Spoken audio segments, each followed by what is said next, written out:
From a military perspective, John, our focus is at the airport, right? Security and stability at the airport so we can keep operations going. We're working hand in glove with the State Department in terms of supporting their plans at processing these individuals. But again, that's something that we're going to be doing on a case-by-case, day-by-day basis. Right now, though, I don't want to set the expectation that we are equipped and able to go out into the countryside and physically move people into Kabul. Our focus right now, the troops that we have there are at the airport. The idea is to make sure we can get that the air operations, not only have they resumed, but to keep them in place for as long as possible. If they can't get to the airport, what does it matter if you have the capabilities to get them out from the airport? Yeah, John, I understand that, and we all understand that the security situation in Kabul is not ideal. Right now, the airport is open, and people are able to get through the gates there. There's a processing process that actually has to occur. Welcome back to the Clay and Buck Show. That was just from this morning. You had the Pentagon spokesman, Kirby, there saying it's not ideal, which is quite an understatement. We have Americans who are still we have U.S. soldiers, of course, thousands of them in harm's way, but also Americans beyond that, journalists, aid workers, people, thousands and thousands of Americans remain in the country right now. A lot of people reached out in the last 24 hours with military backgrounds talking about how, and I think, Clay, this is just another one of these areas where it shows the just lack of foresight and planning, and the fact that they gave up Bagram Air Base, which was the primary air hub for the 20 years of this war, and they essentially abandoned it in the middle of the night and just said, okay, we're going to leave this to the Afghans, and the Afghan army abandoned it to the Taliban. So we could have had 2 air bases, more logistics, better preparation. Instead, we now have Taliban checkpoints that are preventing, as I'm speaking to you right now, as we're talking to you all across the country, there are Taliban checkpoints that are preventing people from even being able to get to the airport. We don't know how many. You know, they were asked that, but they don't know how many Americans are currently waiting to get to or trying to get to the airport.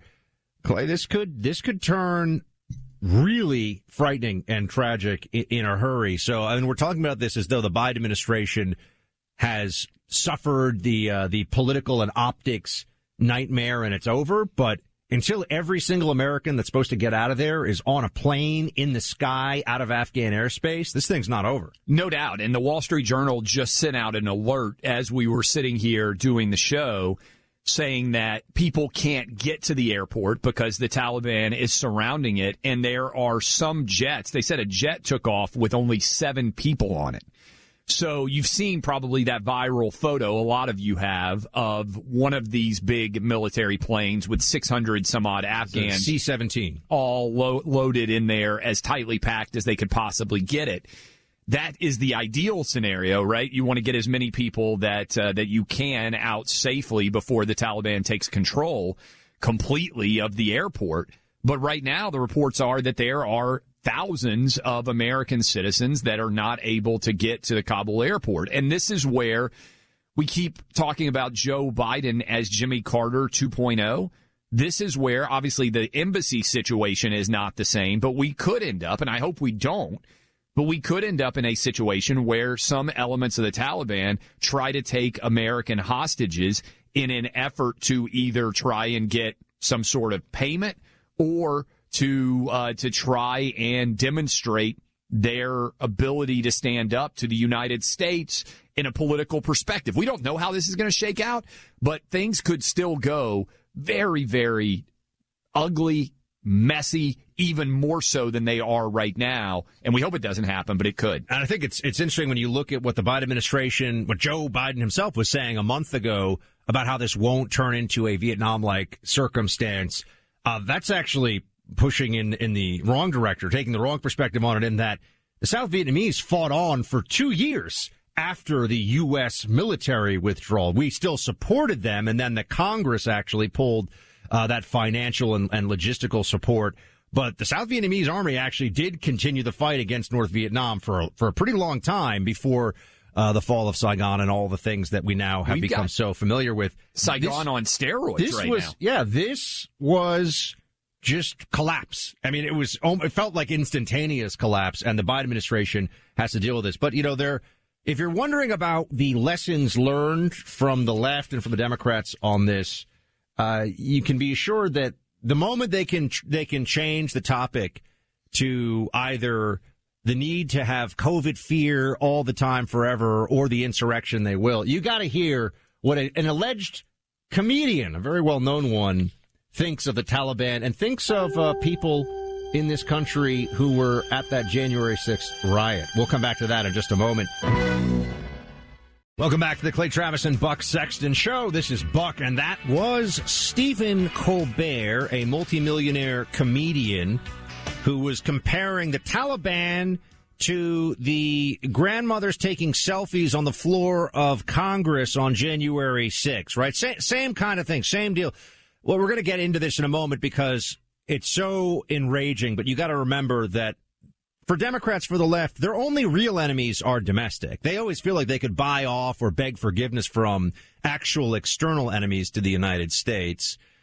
But here we actually have Jake Sullivan, the National Security Advisor, giving a live White House briefing on the debacle of the Biden administration pullout. Let's join for a second here and hear what Mr. Sullivan has to. Our country team in Kabul, who have been doing incredible work under very trying circumstances. They have safely and effectively drawn down our embassy compound and retrograded our diplomatic personnel. They have now secured the airfield and are conducting flights out of the country. They are moving American citizens, as well as Afghan nationals and third country nationals. They are facilitating flights for our allies and partners to get citizens and others out of Afghanistan. These operations will continue in the coming days as we move to evacuate American citizens and Afghan nationals who worked with us, along with other vulnerable Afghans. We are engaging diplomatically at the same time with allies in regional countries and with the United Nations to address the situation in Afghanistan. We are in contact with the Taliban to ensure the safe passage of people to the airport. We are monitoring for any potential terrorist threats, as I just mentioned, including from ISIS-K. We intend to continue these operations over the coming days before completing our drawdown. When you work on any policy issue, domestic policy, foreign policy, any policy issue, the human costs and consequences loom large. And we're all contending with the human costs of these developments. The images from the past couple of days at the airport have been heartbreaking. But President Biden had to think about the human costs of the alternative path as well, which was to stay in the middle of a civil conflict in Afghanistan. There are those who argue that with 2,500 forces, the number of forces in country when President Biden took office, we could have sustained a stable, peaceful Afghanistan. That is simply wrong. The previous administration drew down from 15,000 troops to 2,500 troops.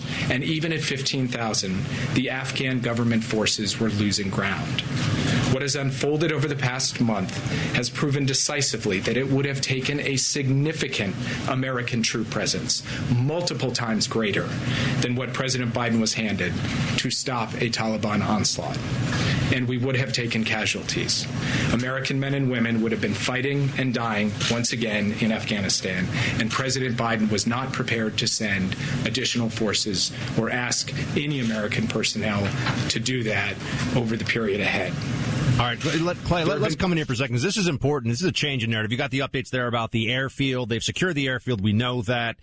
But this part of the narrative is going to get a lot of debate, a lot of consideration, I think, in the days ahead, which is that the Biden White House is now saying that essentially the Taliban offensive was so powerful to begin with, the Taliban blitzkrieg, as I've been calling it, starting in spring of this year, that the U.S. presence, that there was already a loss of ground going on all over the country, and the U.S. was going to effectively have to actually go to war with the Taliban to stop the collapse anyway. Which is ironic because 5.5 weeks ago, on July 8th, Joe Biden told the American public the exact opposite of that, Buck, which was what's happening now was not going to happen. Yeah. So when they were good to go. Yeah, I mean, they were going to hold their ground. Decide that it wasn't going to be safe and that there was no way they could stand up to the Taliban, because that's two different stories being told now in 5.5 weeks. Also, Buck, Jen Psaki has ended her vacation and at least is showing up. Now, this was not her talking yet,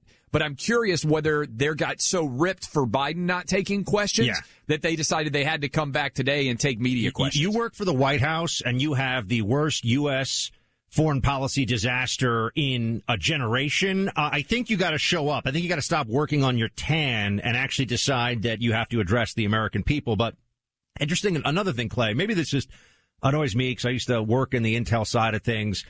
But the Democrat White Houses, whether it's Obama or this White House under Biden, they have these advisors. They love to. They use terms that, remember when it was ISIL with the Obama administration? No one said ISIL except for Obama and his top advisors. Always ISIL, right? And you might have heard him here, Jake Sullivan, say ISIS-K. For anyone who's wondering, that's what they're referring to as the Islamic State of Khorasan, which Khorasan is. It appears in a hadith.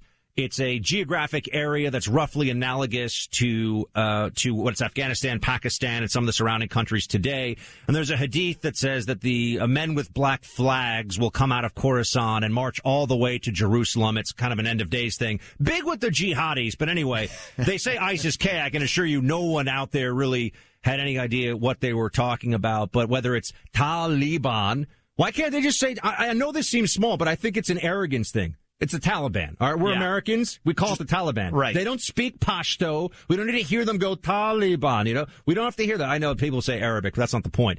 They don't care about what it is that they're now trying to communicate to the American people being all true. They care about how it makes them look. And that's what I think we continue to see play out here with the White House and Jake Sullivan. Well, that's why they're having this press briefing right now, is because Biden failed yesterday. I think it's fair to say this response today is an indication that Biden's address failed in many ways, and they knew that he would get criticized for not taking questions, so they brought Jen Psaki back out of her vacation. She's going to trot up there, say she'll circle back a few times, and the media that has otherwise been furious because the White House hasn't shown up for basically a week to discuss, like you said, the biggest calamity, I think it's fair to say, in a couple of generations from a foreign policy perspective. And right now they're trying to catch up with their week's worth of failures, both on the ground and in media. And by the way,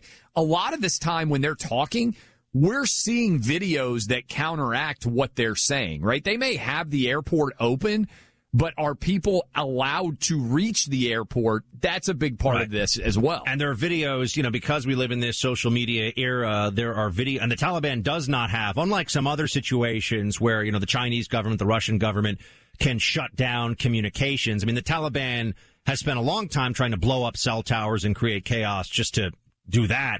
But they don't have the ability to stop, cell service and shut down everything nationwide. So you are seeing a lot of video. You're seeing a lot of real-time updates on what's happening on the ground here.